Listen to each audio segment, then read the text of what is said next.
Hello everyone, welcome back to our YouTube channel ED updates Telugu. ఈరోజు ఒక interesting కంటెంట్తో అయితే వచ్చేసాం. అది ఏమిటి అంటే ఆర్ఆర్బి. ఇప్పుడు ఆర్ఆర్బి టెక్నీషియన్ వేకెన్సీస్ గురించి క్లియర్గా తెలుసుకుందాం. RRB technician grade wise vacancy details చూద్దాం.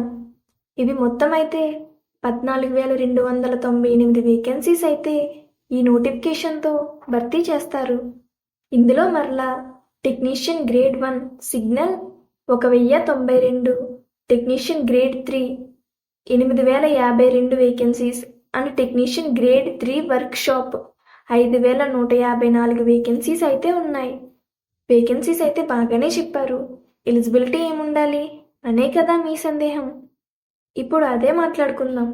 దీనికి గ్రేడ్ 1కి అయితే గ్రాడ్యుయేషన్ ఉండాలి, గ్రేడ్ 3కి అయితే 10th ITI డిప్లొమా అయితే చేసి ఉండాలి.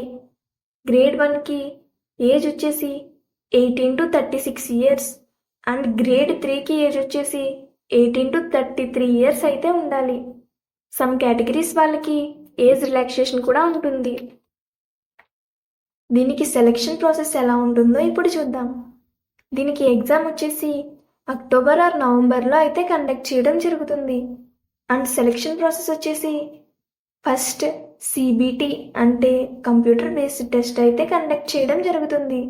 ఇందులో క్వాలిఫై అయిన వాళ్ళకి document verification and next medical examination అయితే ఉంటుంది. ఎగ్జామ్ ప్రాసెస్ అయితే బాగానే చెప్పారు.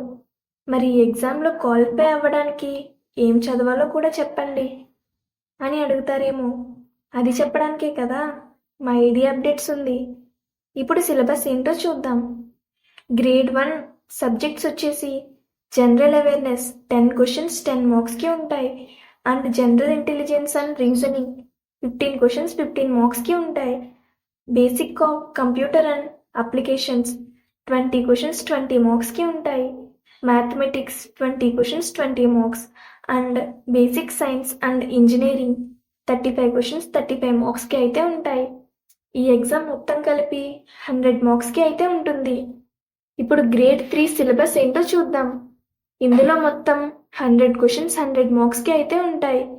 ఇందులో సబ్జెక్ట్స్ వచ్చేసి మ్యాథమెటిక్స్ 25 క్వశ్చన్స్ 25 మార్క్స్కి, general intelligence and reasoning 25 questions 25 మార్క్స్కి, జనరల్ సైన్స్ 40 క్వశ్చన్స్ 40 మార్క్స్కి, జనరల్ అవేర్నెస్ 10 క్వశ్చన్స్ 10 మార్క్స్కి అయితే ఉంటాయి. ఇక్కడ మీరు గమనించవలసిన విషయం ఏమిటి అంటే గ్రేడ్ 1 అండ్ గ్రేడ్ 3 రెండింటిలో 1/3 నెగిటివ్ మార్క్స్ అయితే ఉంటాయి. అంటే 3 రౌండ్స్కి 1 మార్క్ పోతుందన్నమాట. ఇప్పుడు మీ ప్రిపరేషన్కి యూజ్ అయ్యే కొన్ని టిప్స్ అయితే చూద్దాం. First, understand the exam pattern. అసలు ఎగ్జామ్ ఎలా ఉంటుంది అనేది బాగా అర్థం చేసుకోండి. Create a study schedule and practice previous years papers. దీనివల్ల మీకు ఎగ్జామ్ మీద ఒక అవగాహన వస్తుంది. Next, focus on technical subjects and stay updated with current affairs. దీనివల్ల మీ జనరల్ నాలెడ్జ్ అనేది ఇంప్రూవ్ అవుతుంది. సో ఈ విధంగా ప్రిపేర్ అయినట్లయితే మీరు రైల్వేలో జాబ్ కన్ఫామ్గా సాధిస్తారు. మరిన్ని అప్డేట్స్ కోసం ఈడీ అప్డేట్స్ని లైక్ చేసి, షేర్ చేసి, సబ్స్క్రైబ్ చేయండి. అండ్ పక్కనే ఉన్న బెల్ కొట్టడం మర్చిపోవద్దు. Thanks for watching.